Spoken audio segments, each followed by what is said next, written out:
फारिसावांदो कोता कोता तुमचेर हॉटेलां कोडीपात आनी सगळे तरेचो भाजीपालो हांचो दावो वांटो तुमी देवाक म्हूण फारीक करतात, पूण नियादीत आनी देवाचो मोग तुमी सोडटात।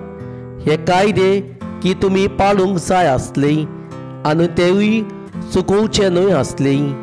फारिसावांदो कोता कोता तुमचे देवस्थानांनी पयले वयले जागे आनी तिट्यार सलाम तुमकां जबरूच रोसता।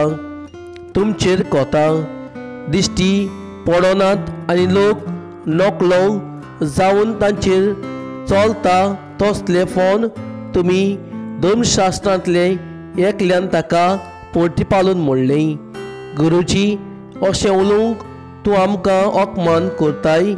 आनी ताणें अशी जाप दिली, धर्मशास्त्रांत तुमचेर कोता कोता सोंसूंक जायना तसलीं ओजी तुमी मनशांक व्हरूंक लायतात, पूण त्या ओजांक एक बोट पर्यंत तुमी लायशे नात।